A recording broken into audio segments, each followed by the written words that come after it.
चाय वाले ने राजकुमार को पंचर वाला, कूली, धान बोने वाला, ट्रक ड्राइवर सब कुछ बना दिया। और उड़ा लो मजाक। मोदी जी कभी शब्दों से तुलना नहीं करते।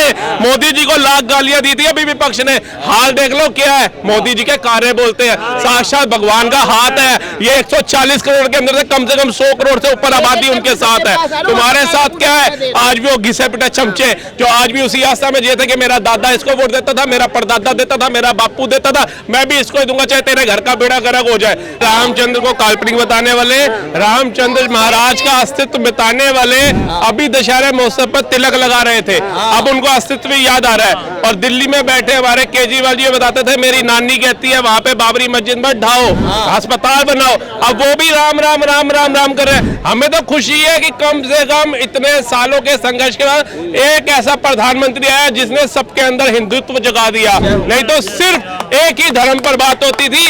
इवन की इतने बड़े अर्थशास्त्री भारत के प्रधानमंत्री यशस्वी मनमोहन सिंह जी वो कहते थे कि भारत के पहले संसाधनों पे हक एक अलग समुदाय का होगा। फ्री एजुकेशन पता तब क्या होती थी? बाबर महान था, अकबर महान था, हुमायूं महान था ये। और आज जाकर के हमें पता चलता है कि हमारे देश के अंदर महाराणा प्रताप हुए, शिवाजी महाराज हुए, ठीक है जी, ऐसे ऐसे योद्धा हुए, रानी लक्ष्मीबाई हुई, ठीक है, पृथ्वीराज चौहान। ये तो अब जाके पता चला कि ऐसे योद्धा हमारे शेर थे। गुरु गोविंद सिंह जी ने अपने लाल वार दिए इस देश के अंदर इन मुगलों के अत्याचार से बचाने के लिए। ये तो मैं आज पाठ पढ़ाया गया, यही पहले बताया जाता कि गुरु गोविंद सिंह जी ने जिन्होंने अपना पूरा परिवार वार दिया देश के ऊपर हमारे हिंदुओं के लिए, ऐसे नरसंहार थे। और ये सनातन को मिटाने की बात करते हैं। सनातन को महायशस्वी रावण जिसने राम को मिटाने की बात कही थी वो नहीं मिटा पाया। सनातन को बड़े बड़े मुगल नहीं हरा पाए, सनातन को ये ब्रिटिश आकर के नहीं समाप्त कर पाए। ये चंद दिनों के मोहरे हराएंगे सनातन को। मैं नहीं कह रहा कि सोनिया गांधी सुपन खाएं, ये नहीं मैं कह रहा कि जिनकी श्रद्धा नहीं है वहाँ पता है जाकर के क्या कहेंगे। वहाँ जो है वो राम मंदिर को देख करके ये पत्थर कहाँ से लाए, इसमें कितने पैसे खाए, ये देखेंगे। ये नहीं कि वहाँ जाकर के करे कि भजन करो भगवान का, होगा बेड़ा पार। चंदा जो इकट्ठा हुआ है 19,000 करोड़ रुपए, उसमें से जो 1600 करोड़ रुपए लगे हैं उसमें बाकी के जो पैसे हैं वो खाए नहीं गए हैं, वो उसे एम्प्लॉयमेंट बाकी चीजों में यूज किया जाएगा। बहुत सुंदर। अन्य पार्टियों के भी तो राम है, सभी पार्टी के राम है, लेकिन जो श्रद्धा रखी उन्हीं का नाम है। अगर आपकी श्रद्धा है, रामभद्राचार्य जी उनके नेत्र इस प्रकार के हैं, ज्ञान चक्षु है, सब धर्म ग्रंथ याद है उनको, सब धर्म ग्रंथ याद है। क्या आपको ये चमत्कार नहीं लगता? हिंदुओं के साथ 70 सालों में किया क्या क्या क्या उनको दिया, खाया हिंदुओं का, वोट बैंकिंग हिंदुओं पे, 2 देश बांट दिए हिंदुओं के लिए। अरे धर्म की राजनीति करनी थी तुम्हें तो बंटवारा किया क्यों? पहले तुमने 1947 से शुरू हो जाओ।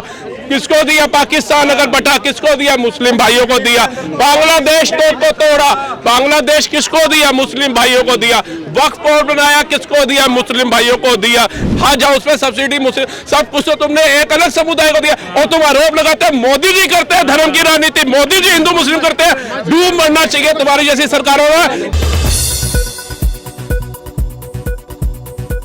राम मंदिर पे आइए, राम मंदिर में विपक्ष को बुलावा क्यों नहीं जा रहा? विपक्ष की एंट्री क्यों नहीं हो सकती राम मंदिर में? एक बार बताइए, आप पार्टी का ही नेता है कि ये कह रहा था जमीन हड़प ली। चंपत राय जी ने चना खा खा करके उस तपस्या को पूरा किया और उस पर आरोप लगा रहे हो जमीन खा गए, ये खा गए, वो खा गए। ये ऐसे अधर्मियों को देखिए, एक बार बताता हूँ मैं आपको, श्रीमद् भगवद गीता हो चाहे कोई भी धर्म ग्रंथ हो, वो कहता है श्रद्धा तो रखो। अगर आप श्रद्धा रख रहे हैं, मैं आज गारंटी मोदी की तरफ से देता हूँ, मोदी जी की तरफ से, कि वो बुला लेंगे। लेकिन आप वहां जाकर के पता क्या देखोगे? वहां पहले सूपन खा के दर्शन करोगे, वहां पहले जो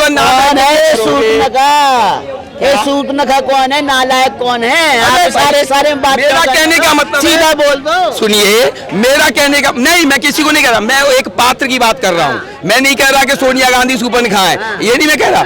मैं ये कह रहा हूँ, मेरा कहने का मतलब है कि जिनकी श्रद्धा नहीं है वहाँ पता है जाकर के क्या कहेंगे।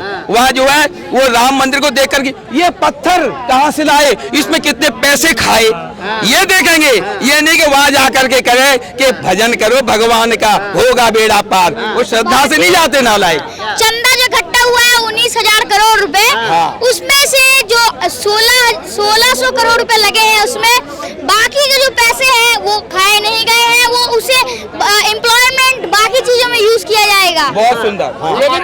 तुम्हें ये नहीं लग रहा है मोदी जी अन्याय कर रहे हैं? राम मंदिर को कैप्चर कर लिया, राम को कैप्चर कर लिया। कि बीजेपी के अकेले राम है? अन्य पार्टियों के भी तो राम है। सभी पार्टी के राम है, लेकिन जो श्रद्धा रखी उन्हीं का नाम है। श्रद्धा रखो तो राम सबके हैं। ये इसने सही कहा। मैं एक बात बताता हूँ, आपने एक मिनट माय डियर, आपने ये शब्द प्रयोग किया कि राम को कैप्चर कर लिया। मैं आपको एक प्रसंग बताता हूँ बड़ा मजेदार। जब दुर्योधन ने कहा था भगवान कृष्ण से कि पकड़ लो इस ग्वाले को, इसको अरेस्ट करो, इसको कैप्चर करो, तो भगवान श्री कृष्ण ने क्या कहा था?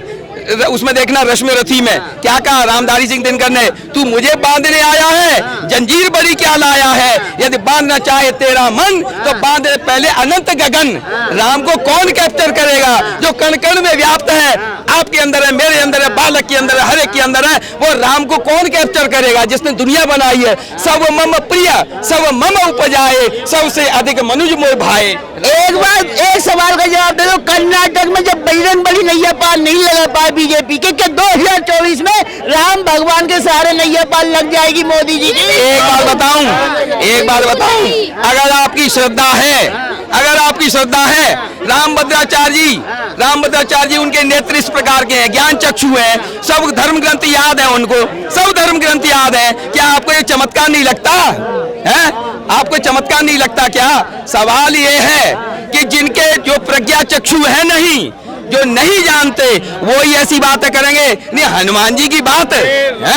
हनुमान जी तो भैया संजीवनी बूटी सबको दे सकते हैं, वहां से लाए हैं। जब लक्ष्मण जी जो मूर्छित हो गए, उनको भी जीवित कर दिया हनुमान ने, तो हनुमान जी क्या नहीं कर सकते? कौन सो काज मोर गरीब को जो तुम सो नहीं, क्या है जात न टारो। तो सवाल ये है, आप हनुमान जी के प्रति भी श्रद्धा रखेंगे तो आपका बेड़ा पार अवश्य होगा। ये कर्नाटक फलनाटक ये क्या होता है? ये सब कुछ ऐसे हर एक राज्य का ब्यौरा लोगे नहीं तो ऐसे तो आप देखते रहोगे। इस समय भी बीजेपी का परचम लहरा रहा है और लहराएगा। क्या बोल रही हो? जय श्री राम। 80 सालों में जो ये कांग्रेस नहीं कर पाए वो अभी बीजेपी कर रहे हैं, तो क्या जीतेंगे नहीं ये काल्पनिक बताने वाले थे, ये रामचंद्र को काल्पनिक बताने वाले, रामचंद्र महाराज का अस्तित्व बताने वाले अभी दशहरे महोत्सव पर तिलक लगा रहे थे, अब उनको अस्तित्व भी याद आ रहा है। और दिल्ली में बैठे हमारे केजरीवाल जी बताते थे मेरी नानी कहती है वहां पे बाबरी मस्जिद मत ढाओ, अस्पताल बनाओ, अब वो भी राम राम राम राम राम कर रहे हैं। हमें तो खुशी है कि कम से कम इतने सालों के संघर्ष के बाद एक ऐसा प्रधानमंत्री आया जिसने सबके अंदर हिंदुत्व जगा दिया, नहीं तो सिर्फ एक ही धर्म पर बात होती थी। इवन की इतने बड़े अर्थशास्त्री भारत के प्रधानमंत्री यशस्वी मनमोहन सिंह जी वो कहते थे कि भारत के पहले संसाधनों पे हक एक अलग समुदाय का होगा। ये चीजें तो बोली जाती थी। और जैसे हमारे अंकल जी ने भी बताया ना कि 15 बार तो वो मुस्लिम हमारे एजुकेशन मिनिस्टर बना दी जाए, और हमारी एजुकेशन पता तब क्या होती थी? बाबर महान था, अकबर महान था, हुमायूं महान था, ये। और आज जाकर के हमें पता चलता है कि हमारे देश के अंदर महाराणा प्रताप हुए, शिवाजी महाराज हुए, ठीक है जी, ऐसे ऐसे योद्धा हुए, रानी लक्ष्मीबाई हुई, ठीक है, पृथ्वीराज चौहान। ये तो अब जाके पता चला कि ऐसे योद्धा हमारे शेर थे। गुरु गोविंद सिंह जी ने अपने लाल वार दिए इस देश के अंदर इन मुगलों के अत्याचार से बचाने के लिए।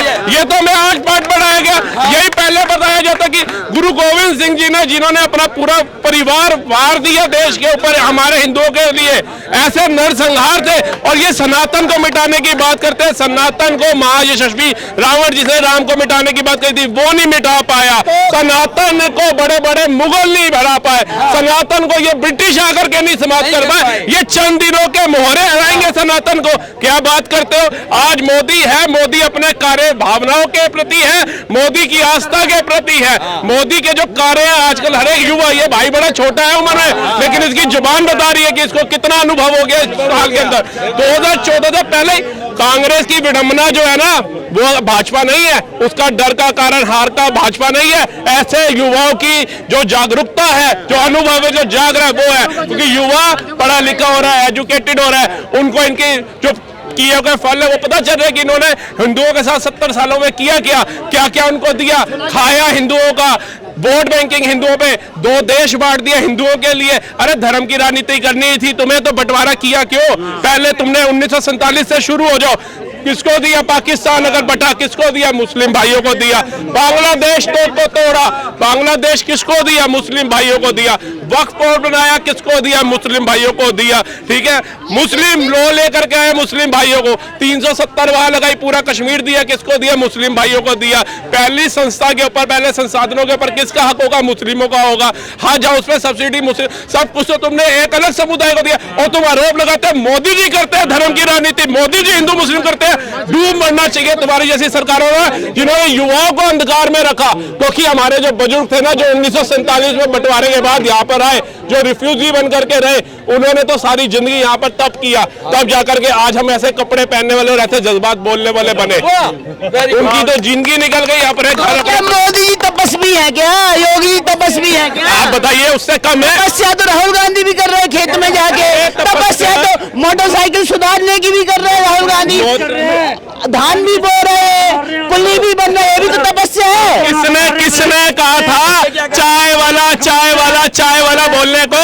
आज एक चाय वाले ने राजकुमार को पंचर वाला, कूली, धान बोने वाला, ट्रक ड्राइवर, सब कुछ बना दिया। और उड़ा लो मजाक। मोदी जी कभी शब्दों से तुलना नहीं करते। मोदी जी को लाख गालियां दी थी अभी विपक्ष ने, हाल देख लो क्या है। मोदी जी के कार्य बोलते हैं, साक्षात भगवान का हाथ है। ये 140 करोड़ के अंदर से कम 100 करोड़ से ऊपर आबादी उनके साथ है। तुम्हारे साथ क्या है? आज भी वो घिसे पिटे चमचे जो आज भी उसी आस्था में जीते कि मेरा दादा इसको वोट देता था, मेरा परदादा देता था, मेरा बापू देता था, मैं भी इसको ही दूंगा, चाहे तेरे घर का बेड़ा गर्क हो जाए। आज भी अगर तू चाहता है तेरे बच्चों का भविष्य उज्जवल हो, तेरी आने वाली पीढ़ी कहे कि हाँ हमारे माँ बाप ने एक अच्छे इंसान का साथ दिया था, तो सिर्फ मोदी को वोट देना। ये मोदी को 9 साल के अंदर रफ्तार बता रही है आपको। आज से पहले हमें बताया जाता था अमेरिका महान है, रूस महान है, जापान महान है, चीन महान है। आज ये सबको इन्होंने घुटने पे ला दिया। आज सारे भारत के घुटने के ऊपर है। आज और क्या चाहिए? क्या 70 सालों के अंदर इनके पास इतनी शक्ति नहीं थी? क्या ये इतने कमजोर थे? ये तो अपने आप को वेल एजुकेटेड मानते हैं और मोदी जी की तो डिग्री की तुलना करते हैं। एक डिग्री से मांगने वाले ने भारत को कहां पहुंचा दिया। आज एक कंट्री बॉस बोल रही, दूसरा पैर चूड़ा, और यहाँ पे भी कोई फॉरेनर दिख जाएगा ना, हमें फोटो खिंचाने में कहेंगे देख पागल हो गया इंडियन, कहते अंग्रेजों के फोटो। लेकिन कुछ नहीं, अमेरिका के अंदर वहां के पढ़े लिखे सांसद एक एक फोटो ऑटोग्राफ के लिए ऐसे तड़प रहे हैं, अरे मोदी जी मेरे साथ, अरे मोदी जी मेरे साथ। तो वहां मोदी जी का मान थोड़ा बढ़ा, यहाँ 140 करोड़ भारतीयों का मान बढ़ा। यहाँ पर 140 करोड़ भारतीयों का मान बढ़ा, अकेले मोदी जी का नहीं बढ़ा। मोदी जी ने अब तक जितने भी कार्य किए विश्व को अगर घुटनों पे लाए हैं, तो मोदी जी ने अपना मान सम्मान नहीं बढ़ाया, आज भारत का मान सम्मान बढ़ाया। कश्मीर के अंदर से ये कहते हैं बाइक राइडिंग, ये कहते हैं कश्मीर मुद्दा अगर मोदी जी के लिए 9 सालों के अंदर एक इंगुली बराबर था ना, तो तुम्हारे लिए भी बड़ा नहीं था। ना हमारी फोर्स कमजोर थी, ना हमारे जज्बे कमजोर थे। कमजोर थी तो तुम्हारी तानाशाही थी, जिसने करी ही धर्म की राजनीति। वहां से हमारे कश्मीरी हिंदुओं को भगा दिया गया। जबकि बताओ, हमें भी इतनी उस समय नहीं थी जागरूकता, लेकिन आज जागरूकता है तो हमारा खून खोलता है कि ऐसा नरसंहार हुआ। खुले में बोला गया अपनी बहन बेटी, आज हमारे बारे में बोले मर्डर हो जाए, खून खराबा हो जाए यहाँ भाई साहब, और वहां बोला गया और उनको मार दिया गया बलात्कार। और ये सो रहे थे बैठे हुए, ये गद्दी पे बैठे, जिनको भारत के इतने करोड़ लोगों ने गद्दी पे बिठाया था, ये सोचे कि हम अपने घर की सुरक्षा करेंगे और ये हमारे देश की। आपके मोदी जी इतने ताकतवर है तो ईमानदार आदमी से क्यों डर रहे हैं? अरविंद केजरीवाल कह रहे हैं कि डर रहे हैं तो मोदी जी तो नहीं भागे, राहुल गांधी या अखिलेश के पास गठबंधन यही भागे। और अगर घोटाले नहीं किए, ये तो सत्येंद्र जैन